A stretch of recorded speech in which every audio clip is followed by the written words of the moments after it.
First things first, this movie is rated R for like no fucking reason. That was more profanity than was in the entire movie. MTA, what's up? Hi everyone. It's me, Grant, the movie and TV guy, who can raise up with Grant, everybody. And today we are talking about a movie. Movies and TV is what we do here, and that movie is Red, White, and Royal Blue. Red, White, and Royal Blue is based on the 2019 novel written by Casey McQuiston, and it is streaming on Amazon Prime Video. It's directed and co-written by Matthew Lopez. It is his feature directorial debut. What is Red, White, and Royal Blue about? Well, the film centers on Alex Claremont Diaz, played by Taylor Zachar Perez. He is the son of the president, who is the first female president in this movie's universe. Because in our universe, we never had a female president, sadly, and that would be Ellen, played by Uma Thurman. He's the son of a congressman, played by Clifton Collins Jr. And he has a rivalry with the Prince of England by the name of Henry, played by Nicholas Galitzine. Their rivalry, while doing sort of a foreign, what do you call it? Like a PR opportunity for America. At the prince's older brother's wedding, they accidentally get into a scuffle that leads to them being on the ground with the very large, very expensive wedding cake falling on top of them. Madam President is not happy about this and tells Alex he needs to go mend fences with Henry. And eventually they do mend fences and become friends. And then friends with benefits. And then fall in love. And that becomes a bit of an issue because you see Alex is the son of a Democratic president who is very open, but of course Henry is the Prince of England, who they're not so open to gay relationships, and the two try to make it work. Will their love survive, and will it shake up both sort of balances of power from these two kind of worlds? Like the two worlds collide thing. Let the swooning begin. So, Red, White, and Royal Blue is, from what you could gather from that description, is a bit of a fairy tale. It's a fantasy. And guess what? For all those who complain that Grant doesn't like rom-coms, Grant is too hard on certain rom-coms, I'm hard on rom-coms for the same reason I'm hard on other movies, is because I want movies to be great. I want movies to try. I want movies to make an effort. I want movies within that genre. You can be a formula movie, but if you don't try, it just comes off as synthetic. I say all this because I loved Red, White, and Royal Blue. I absolutely loved this movie, and it was a formula movie. Absolutely. It was a fairy tale. It was a bonbon. It was the kind of movie you could easily recommend to your aunt. But you know what? It worked. I cared about these two. I rooted for them. I teared up. I laughed a lot. It's a very funny film. A lot of the laughs provided by, and the supporting cast is terrific, provided by Sarah Shahi as Zara, who's the assistant to the president. She is absolutely hysterical. From calling, okay, I guess there was one fuck word in that movie, calling the Prince Fuck Leroy, all the way down to threatening in that very same scene to if he to not cause trouble or she's gonna Brexit his head from his shoulders, and just that kind of stuff. That was funny, and there's different little bits like that. When it needs to be a melodrama, it's a soapy melodrama. But you know what? I didn't care because I was invested, and there's a moment in this movie where I think I realized this movie was absolutely working on me. It's in it and was like gonna be the score I'm gonna give it, and that was about a little over the halfway point, kind of the turn from the second act into the third, in which the young couple go into this sort of room of the palace, and slow dance to a Perfume Genius cover of Can't Help Falling in Love, where I just started crying. I really genuinely rooted for these two. This was a really moving film, very funny. These two actors are charming. They have chemistry. I don't think I've ever seen them in anything before. I think that Henry looked a little bit familiar.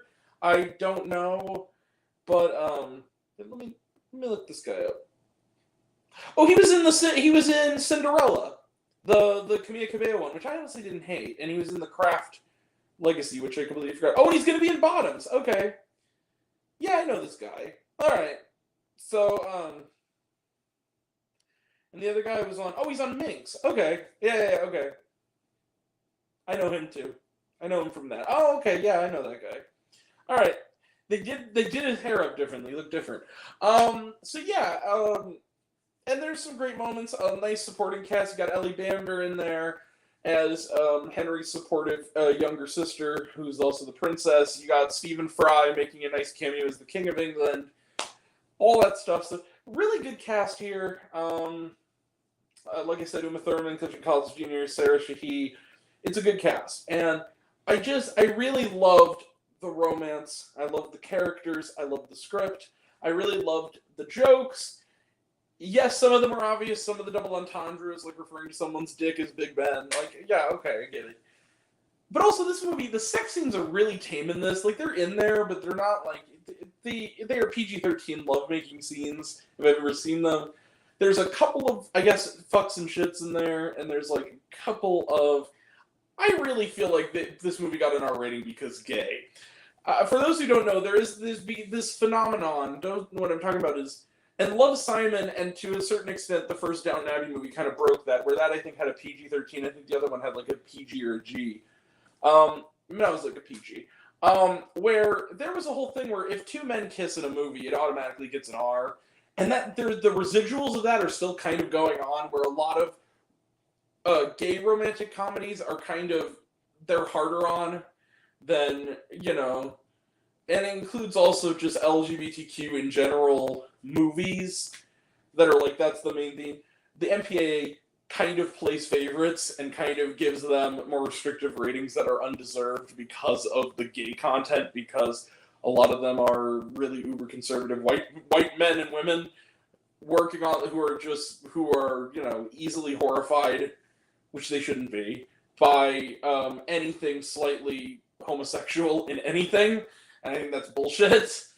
And yeah, this movie should not have been rated R. This is a PG-13, easy.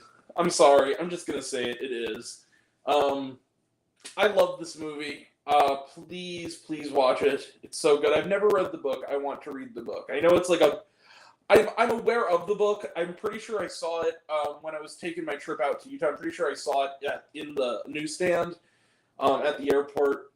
I kind of didn't know what this movie was until it came out. It kind of was just dropped on Amazon Prime. I think it's maybe in some select theaters. I think it's in at least one theater, maybe in Los Angeles. Check this movie out. This movie's really great. Yeah, I loved Red, White, and Royal Blue. It's a fantastic film.